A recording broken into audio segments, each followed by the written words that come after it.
Ladies and gentlemen, this is internet personality Vangelus, and it's round 2 with Mattel's Adult Collector DC Comics Multiverse line. This is Mr. Freeze, as he appeared in the Arkham City video game. I have a huge affection for most any portrayal of Freeze, even the Austrian pun-slinging one, and this was the figure that really grabbed me when I saw him in the display case at Mattel's New York Comic Con booth last year.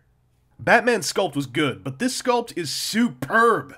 Freeze's cold suit is covered in detail, from plates to coils to vents to wiring. Cylinders line his spine and helmet. The somewhat subtle honeycomb pattern is even present. And man, that helmet is properly large and domey. Paint is primarily featured on the torso and head, with a really pleasant array of gunmetals, greys, and ice blues bringing the sculpt to life with their meticulous application. You may need to peruse the aisle for a good one, but my Freeze's goggles look bold and crisp on his pale skin. This does seem to come at the price of his limbs, which are a lot more boring. In particular, he just has two big globs of blue on his forearms. I don't know, maybe he sneezed while he was getting dressed. Freeze also includes an accessory in the form of his ice-slinging firearm. It's got a good sculpt, but rides the boring end of the paint app curve. But hey, it fits snugly into Freeze's open right hand. And that's good, considering it's the hand that is supposed to carry it, like it is the one sculpted to do so. The other one does not. He holds his gun with his right hand. Now, I'd love to tell you all about necks, you know, hinges, swivels, ball joints, whatever. I wish I could, but this giant helmet doesn't open. It is, in fact, glued together, according to some research I did online. You can, like, break it if you're lucky. You can loosen the glue to get this clear dome out of here. I haven't been able to, so this wouldn't bother me, except that when I twist this guy's waist, you can see that the head is moving with just a slight bit of separation. There, if I twist him left and right here at the waist, his head is kind of like wiggling. His head is a separate piece. This is ludicrous that this helmet does not come off. This is terrible. This is completely friggin' terrible, man. Anyway, we'll get back to that. He does have this joint here in the middle of his torso, which allows him to wiggle. I wouldn't call this a very useful point of articulation, as it's more incidental to the assembly of the toy than anything else, so this isn't going too well. Let's get to his arms. He's got that great universal shoulder joint we saw in Batman, and his shoulder armor feels like the same great flexible stuff that we found on Batman's cape, so it's really good at getting out of the way, and it flows well with the sculpt.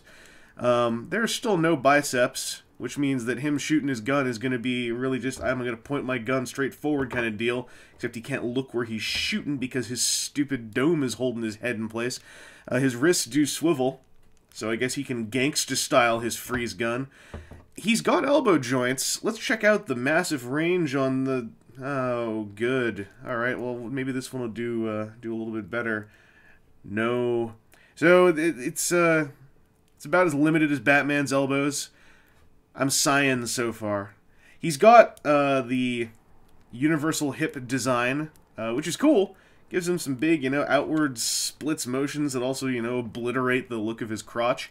The forward and backward motion is, again, pretty hardcore limited. Like, here's the range. We can't go back very much farther. We can move forward to about here. That's it. So he's got a wider range of being able to do the splits than he does being able to lift his leg forward. There's a big, huge thigh cut here. It works well with the sculpt, very well placed. Would have been great to see something like that up here where there are more lines in the sculpt. His knees can do that. So I guess he can kneel, except he can't. No. So his knees can pose. You know, they can bend. They can bend deep in a way that is pretty much entirely unhelpful to posing this dude. His ankles don't do anything. This is where the disappointment really began to set in for me. And I'm going to leave out right now the whole blatant part about how his sculpt is, you know, severely interfering with what posability he does have. And just, I gotta point out, this is dumb. This is, like, this looks great until you want to move his head.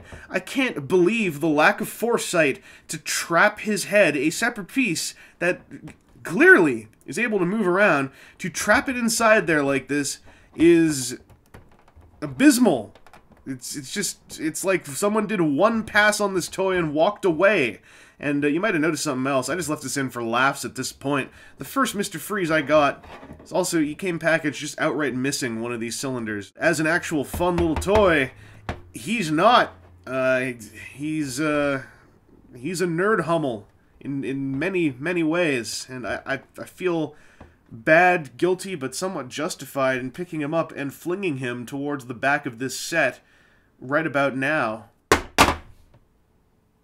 So it's been a couple weeks since I recorded a lot of this review, and I wanted to show you all. I'm trying to give this guy the fairest shake I can. I've pried everything I could in here, trying to get the top lid of his helmet off so I can maybe, you know, rip the dome out and see if his neck really works. While prying things, basically the glue broke inside his torso, so instead of getting his helmet off, I kind of got most of his body off.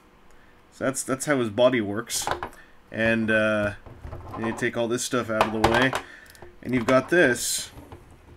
This still isn't quite right, and so his chin is hooked over a little hump in there. If you wiggle it out, you can see how his head actually attaches to this whole monstrosity, which is like that. So his head can actually turn.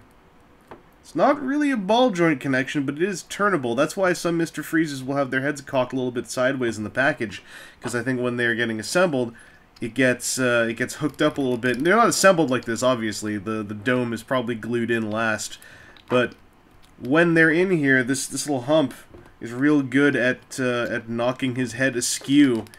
And even when I have the back open, it's a little bit tricky to pose his head because of the friction of that hump. So I wish I could get this dome off, but it's glued in here.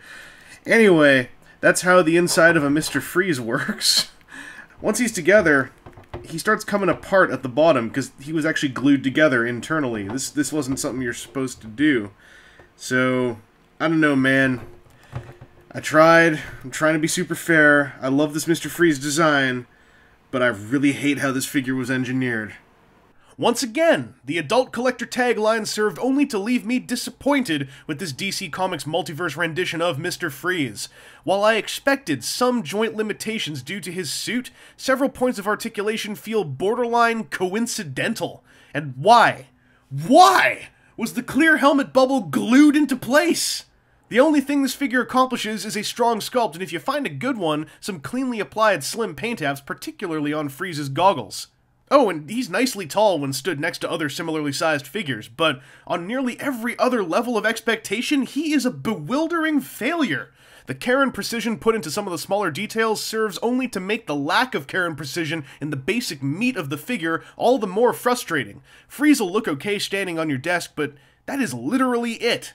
Anyway, this has been Internet Personality Vangelus, and man, I just wanted a good, pocket-sized Mr. Freeze, and with 2 strikes to its name, I am beginning to wonder what on earth the DC Comics Multiverse line is doing. It appears to be a big-box retail superhero series that is attempting to masquerade as a line aimed at older collectors. Oh well, I've got one more in my shopping bag. Maybe he'll be the one to show me what this line can do.